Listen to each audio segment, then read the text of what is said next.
Como aconteceu a Revolução de Outubro de 1917? Em primeiro lugar, conforme explicamos no vídeo específico, é preciso entender que ela é fruto de um processo de acúmulo histórico. A dialética materialista, que é o método do marxismo, a única maneira científica de avaliar a sociedade, nos ensina como reflexo das próprias leis sociais que o acúmulo das mudanças quantitativas inevitavelmente levará a uma grande mudança qualitativa, a uma revolução, e que o movimento dessas mudanças é a luta entre contrários. Todos os fenômenos, todas as coisas, elas estão ligadas ao seu contrário em luta. E essa luta só desaparece não porque alguém invente e diga que não existe mais classe operária, senão por uma superação onde o contrário do que predomina no momento derrota aquele componente da dualidade em cima da luta, supera essa contradição e acaba elevando essa contradição a um outro estágio onde surgirão outras contradições. A vida sempre é contraditória, isso é próprio da vida. A Revolução de outubro de 1917, ela foi antecedida pela Revolução de fevereiro de 1917. Foi uma revolução espontânea. O partido bolchevique, todos os partidos estavam basicamente muito desorganizados, desmantelados. No caso do partido bolchevique, uma boa parte da direção estava presa na Sibéria, outra parte exilada e outra parte totalmente sem contato um com os outros. A maioria das células não estavam funcionando, poucos comitês funcionavam e muitos de maneira muito confusa, devido à enorme repressão promovida pelo czarismo, principalmente na Segunda Guerra Mundial, e até o próprio espírito patrioteiro da época. A revolução toma todo mundo de surpresa em fevereiro de 2012 e acontece com uma grande greve espontânea, da mesma maneira que tinha acontecido em 1905. Uma coisa muito importante era que a pressão social promovida pela guerra, o grande número de mortes, a inflação, as dificuldades até para conseguir alimentos, tinha filas de 8 horas para conseguir pão, etc., o desemprego e assim sucessivamente, levaram a uma situação de enorme descontentamento social, que deu lugar a grandes greves operárias, as greves do dia 8 de março, que no calendário anterior, calendário gregoriano, aconteceram em fevereiro, a greve dos operários na indústria têxtil, que acabaram se estendendo a todas as principais fábricas, principalmente em São Petersburgo, e muito importante na fábrica chamada Putilov, que era uma fábrica enorme de tratores em São Petersburgo, que na época era a capital do país, que tinha mais de 50 mil empregados, operários, levando em conta que uma média numa fábrica alemã na época tinha no máximo 1.000 empregados. E que na Inglaterra poderia chegar a 2.000 empregados. Ou seja, havia uma alta concentração da classe operária russa, apesar de ser extremamente pequena. Tinha 3 milhões de operários, havia 3 milhões de operários na Rússia, para uma população total de 140 milhões de habitantes. Então era extremamente pequena. A Revolução de Fevereiro pegou a direção do partido bolchevique praticamente como um todo, que se encontrava na Rússia, de calça curta. Quando Stalin e Kamenev eles voltam do exílio da prisão, né, na Sibéria, e eles encabeçam o periódico Pravda, que ele estava sendo impresso legalmente no momento. Eles passam a apoiar o governo provisório, que era o que predominava no geral dentro do partido menchevique e de boa parte do partido bolchevique, para não dizer que quase a maioria.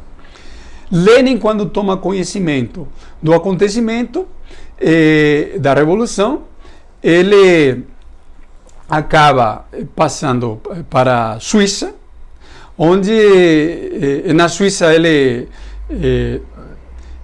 acaba por meio de um deputado social-democrata, nome dos comunistas da época, fazendo um acordo com o Império Alemão e consegue, junto com outros revolucionários, ir por meio de um trem para São Petersburgo, passando pela Suécia e a Finlândia, que na época fazia parte do Império Russo. E dessa maneira, já em abril, Lenin envia para a Rússia as chamadas teses de abril, que causou um verdadeiro estupor na direção do partido, porque ele dizia que nesse país que era extremamente atrasado, era necessário continuar a luta pela revolução socialista, porque os operários tomassem o poder, sendo que até o momento a ideia, a visão era que a burguesia liberal tomasse o poder, que era a visão menchevique, a visão predominante em praticamente toda a social-democracia mundial, ou senão a tese do Lenin, escrita no livro de 1905, As Duas Táticas da Social-Democracia Russa, em que Lenin disse que era necessário estabelecer a ditadura revolucionária do operariado em aliança com os camponeses. Trotsky, na época, ele tinha escrito a tese de que era necessário a luta pela revolução permanente. Ou seja, a revolução do proletariado devia continuar, o que é uma coincidência com o que Lenin fala em 1917. Mas aqui um cuidado. Trotsky tinha dito isso como uma espécie de intuição teórica importante. O Lenin já seguiu o rumo dos acontecimentos políticos. Obviamente que Trotsky cometeu toda uma série de erros entre 1905 e 1903, durante um período breve de tempo. Ele acaba sendo menchevique, depois rompe e fica numa posição centrista, tentando sempre juntar o partido até o Bloco de Agosto, que ele forma em 1912 e que vai até 1914. Mas em 1912 os bolcheviques já rompem de vez numa conferência com os mencheviques, e o Trotsky ficou meio por fora. Acontecimento muito importante, quando o Trotsky tem acesso às teses de abril, ele concorda por completo, e em cima da necessidade de atuar efetivamente na revolução, ele, que estava exilado nos Estados Unidos, também se dirige à Rússia. Ele é preso no Canadá, fica um mês ali com outros revolucionários, é solto e ele continua para a Rússia. Então, aqui um fato muito importante. Nós temos nesse momento uma disputa entre os bolcheviques e os mencheviques estabelecidos na Rússia. Só que o partido bolchevique, ele acaba funcionando como um imã para a formação, digamos assim, de um partido bolchevique ampliado, que seria de um novo partido bolchevique que aglutinou vários outros partidos. Então, por exemplo, havia um agrupamento em São Petersburgo que tinha vínculos com Trotsky, que tinha mais ou menos 1000 membros. Então, houve toda uma série de conversações com eles. Trotsky até adiou um pouquinho a entrada no partido bolchevique para levar todos esses militantes para dentro do partido bolchevique. Houve militantes muito importantes de países vizinhos, como por exemplo Rakovsky, que ele foi um militante importantíssimo búlgaro, que também influenciou muito a revolução na Hungria, na Romênia, etc., na região dos Balcãs, que ele entrou no partido bolchevique, e assim outros grandes revolucionários. A cúpula do partido bolchevique era extremamente capaz. Tinha Lenin como um grande teórico marxista, mas não era o único. Existiam outros militantes de alto gabarito, por exemplo, o próprio Trotsky, Rakovsky, Preobrazhensky, próprio Bukharin, Zinoviev e vários outros. Dessa nata do partido bolchevique, não sobrou ninguém.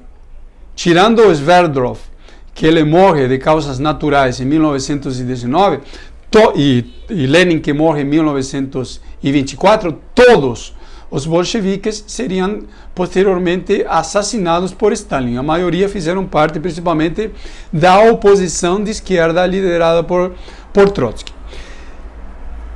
Entre o período de fevereiro a outubro, há vários acontecimentos importantíssimos, principalmente que o governo provisional, que tinha a cabeça um príncipe, em abril tenta continuar a guerra e lança uma nova ofensiva contra os alemães, que é completamente derrotada.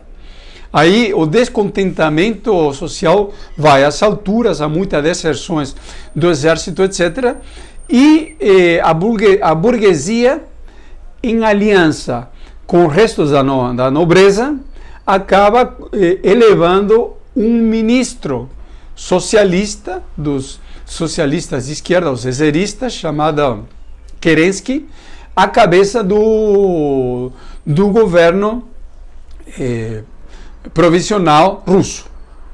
Esse governo se torna um governo muito ambivalente, fraco, e se instaura uma dualidade de poder, como acontece em toda a revolução na Rússia.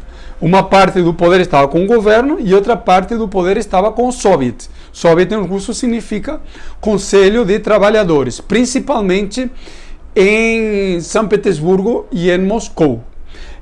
Aí os bolcheviques tinham maioria nos soviets.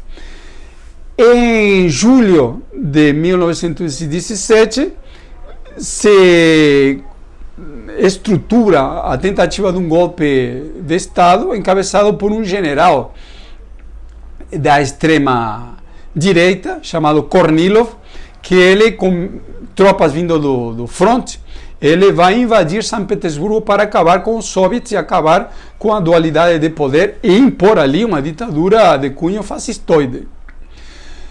Por meio da mobilização de massas e por meio da ação do partido bolchevique, essa tentativa vai ser completamente derrotada.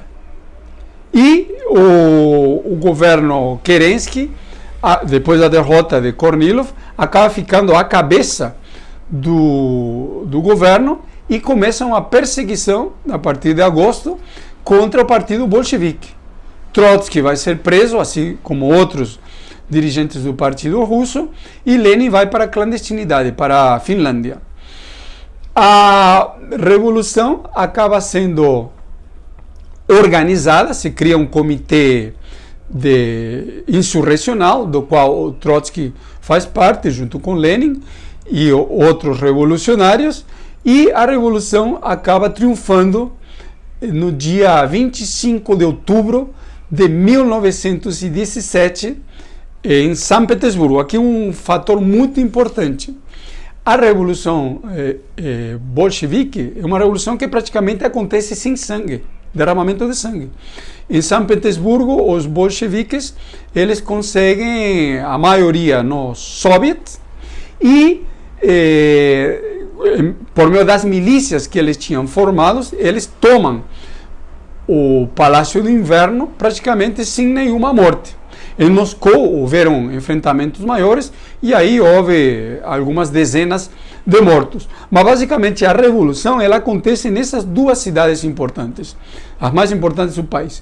Isso é muito importante entender, porque demonstra que a revolução somente pode acontecer nos grandes centros. Aquela ideia da burocracia, de que tem que atuar em cidades minúsculas, etc., até pode atuar, mas num percentual mínimo de esforço. Lenin, num outro texto muito importante de 1905, chamado Novas Tarefas, Novas Forças, ele diz literalmente que tem que concentrar as forças no proletariado industrial e nos principais componentes onde o proletariado está com mais condições de estabelecer a luta. Aqui tem um texto muito importante chamado Esquerdismo, Doença Infantil do Comunismo, que Lenin escreve em 1921, onde Lenin diz literalmente que todas as lições da Revolução Russa têm um caráter universal. Ou seja, a Revolução Russa, ela não deve ser encarada como um fenômeno estritamente russo, senão pelo fato de ter acontecido nos primórdios do imperialismo, estabelece toda uma série de novas leis, novos princípios políticos que devem ser aplicados de maneira universal, que é a famosa transição dialética da análise para a síntese, por meio de leis, fenômenos e assim sucessivamente.